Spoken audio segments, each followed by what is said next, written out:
Anda kembali bersama kami dalam Lunch Talk. Kita ke Pak Edison. Pak Edison tadi dari pernyataan Pak Yayat mempertanyakan apakah Pemprov DKI Jakarta ini mencegah dari segi administrasi saja seperti itu, ataukah sistemnya memang mau dibuat untuk menolak mereka-mereka yang datang tanpa keterampilan? Jadi gini, Jakarta sebagai ibu kota negara kan sudah saya katakan tadi, kota terbuka. Ini milik seluruh bangsa Indonesia.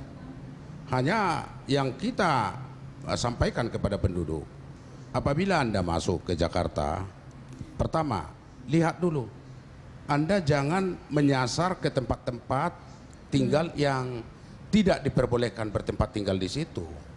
Kolong tol dan lain sebagainya, jalur hijau. Tentunya kita akan tegas, akan melakukan pembinaan. Mereka ini akan kita jemput.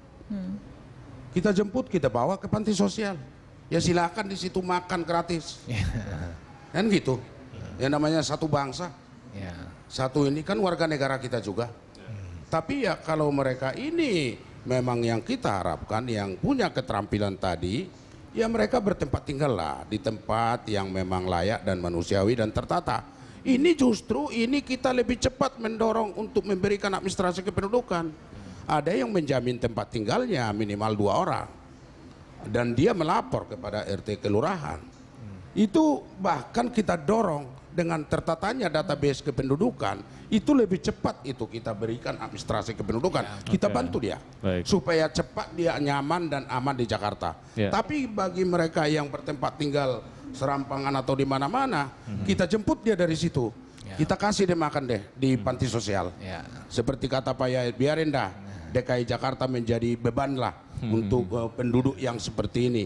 Ini merupakan suatu hal konsekuensi. Mereka tidak kita biarkan berkeliaran atau bertempat tinggal di mana-mana.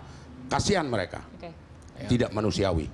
Pak Yayat. Begini, kalau saya kan itu yang bagi saudara-saudara kita yang kurang terampil lah. Artinya memang dari daerah datang memang ingin mobilitas sosial untuk merubah nasib. Tapi juga Jakarta perlu care dengan persoalan tenaga dari luar Indonesia ya. Asing kan juga masuk. Ya, ini kan banyak. Tenaga-tenaga terdidik juga masuk. Yang dikatakan tadi, kalau puncaknya sekarang 49% pada saat mudik kan ada sisanya yang datang pada setiap bulan, pada setiap momen. Nah, nanti kalau sistem registrasi penduduk yang perlu kita kritisi. Satu misalnya, kadang-kadang kita ingin melakukan pemeriksaan ya tentang administrasi pendudukan itu agak susah masuk ke apartemen, itu susah itu. Itu pasti akan mengalami kesulitan karena banyak juga orang-orang asing, migran dari luar.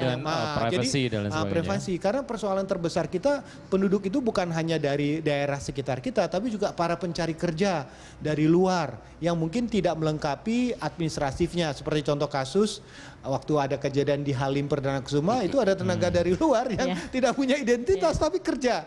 Nah, di sini menurut saya tidak boleh ada semacam diskriminasi ya, mereka yang. Nah, yang kedua kalau menurut saya, bagaimana pemberdayaan RT RW.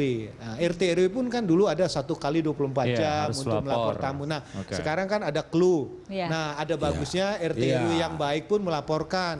Kalau perlu kasih insentif tuh RT RW yang bagus yang melaporkan penduduknya.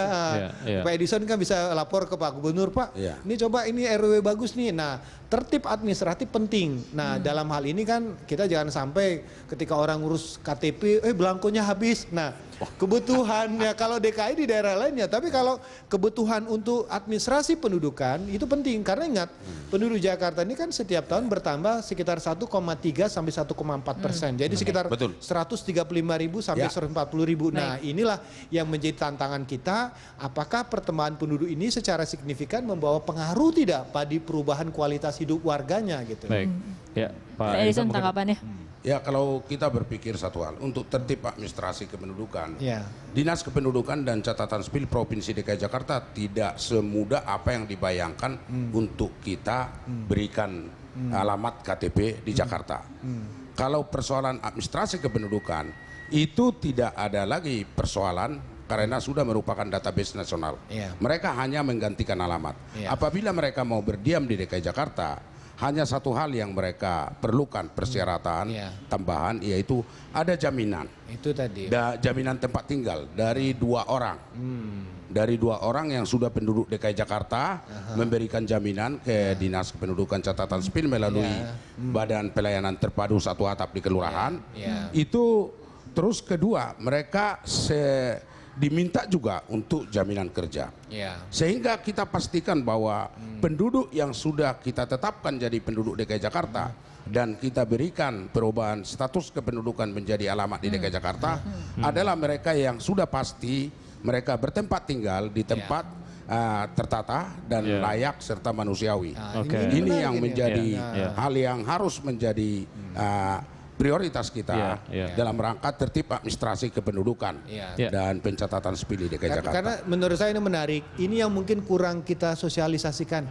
Anda mudah menjadi warga Jakarta mendapatkan KTP bagi para pendatang jika satu tadi katakan ada yang memberikan jaminan minimal 2 orang. Alamatnya harus jelas nih supaya tidak ada ini. Kedua, ada penguatan lah dari RT dan RW untuk memperjelas statusnya. Jadi ketika mendapatkan ini, nah karena terus terang aja kan jaminan KTP juga bukan apa-apa. Banyak orang mau ke Jakarta ada kartu Jakarta Pintar, kartu Jakarta Sehat ya. Ini kan jadi menarik ya. Fasilitas. Enak loh punya KTP Jakarta. Jadi ini juga menjadi daya dorong bagi orang untuk mau jadi warga Jakarta karena begitu banyak jaminan yang diberikan oleh pemerintah daerah sehingga mereka mau memindahkan dirinya ke Jakarta mendapatkan banyak fasilitas itu. Justru pertanyaannya, apakah mereka akan terus-terusan menjadi beban ataukah mereka menjadi pionir? Kalau hanya menjadi beban, habis anggaran APBD Jakarta hanya untuk memfasilitasi itu kan. Ada satu hal yang saya sampaikan bahwa tadi disampaikan oleh Mbak Rara sama Mas Wiki bahwa ada operasi bina kependudukan. Kita akan lakukan ini secara rutin. Bekerja sama dengan kemudian pada saat hari raya seperti kita ini. akan lakukan secara rutin. Tapi nanti pada saat pasca hari raya ini lebih diefektifkan sekali seminggu terus langsung terpadu di 5 kota. Di 5 kota dan kita nanti akan sasar pemukiman-pemukiman yang menjadi sasaran pendatang baru. Sudah ada target-targetnya ya. Baik, kita masih ada satu segmen, kita akan lanjutkan usai jeda, tetap di Live Stock.